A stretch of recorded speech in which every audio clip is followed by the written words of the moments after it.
ရက်ထားနဲ့ဘတ်ကာတိုက်တဲ့ဖြစ်စီရဲ့နောက်ဆက်တွဲတည်င်းတွေကတော့တစ်ခုပြီးတစ်ခုထွက်လာနေတော့ပဲအခုနောက်ဆုံးထွက်လာတဲ့တည်င်းမှာဆိုရင်ခင်းဖြစ်ပြီးတော့ရဲတွေက CCTV record တွေကိုအကုန်ပြန်လိုက်စစ်တာအဲ့လိုလိုက်စစ်တဲ့အချိန်မှာဘာတွေ့လဲဆိုတော့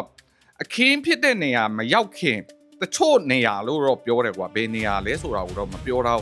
တချို့နေရာတွေမှာတဲ့ရက်ထားမောင်းတဲ့ကောင်ကရက်ထားမောင်းရမယ့်နေရာမှာမရှိနေဘူးဆက်ခေါင်းကန်းထဲမှာမရှိနေဘူးလို့ပြောတယ်ရက်ထားမမောင်းမဲ့ပဲရောက်နေလေအောင်မသိရအဲ့ဒါအခုလက်ရှိကတော့ရဲတွေကဒီဆက်ပြင်စရာရက်ထားပေါ်မှာပါပဲဆက်ပြင်စရာကိုခေါ်ပြီးတော့စစ်ဆေးနေတယ်ဒီရက်ထားမောင်းတဲ့သူကမူကြီးစေဝါလဲတုံးတယ်သူကိုယ်တိုင်ကလည်းဝန်ခံတယ်သူက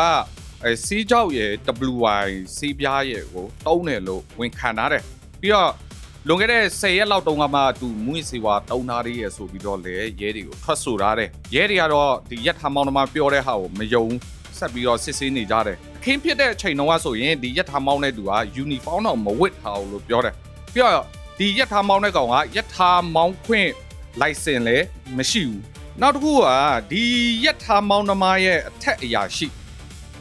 အထက်အရာရှိကသပင်ညက်စရာလွတ်ပြီးတော့ဒီရက်ထားမောင်းတဲ့လူကိုသပင်လာညက်ခိုင်းတယ်စေးုံတက်နေရတဲ့အချိန်မှာသပင်လာညက်ခိုင်းတာကွာစဉ်းစားကြည့်ဘာကြောင့်မို့သပင်တက်ညက်ခိုင်းတာလဲထူးထူးဆန်းဆန်းနေနော်အခုလက်ရှိကတော့ရဲတွေကဒီဘတ်ကမောင်းတဲ့သူရောရက်ထားမောင်းတဲ့သူရောပြီးတော့လမ်းကြောင်းထိန်းသိမ်းရေးဝန်ထမ်းအလံထောင်ပြရတဲ့သူပေါ့နော်တို့တုံးဦးကိုတာဝန်ပေါ်ဆမှုတွေနဲ့အမှုခွင့်ရေးယူလာပြီပြီးတော့အမခံလည်းမပေးတော့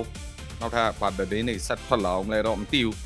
ထပ်တီးရလို့ရှိရင်လည်းပြန်လာပြောပြပေးမယ်ဟိုကတော့ဒါနောက်ဆုံးကြည့်ရတဲ့ဟာနော်โอเคအဲ့လေးလာပြောအားလုံးပဲစစ်ပြေကြပါစေ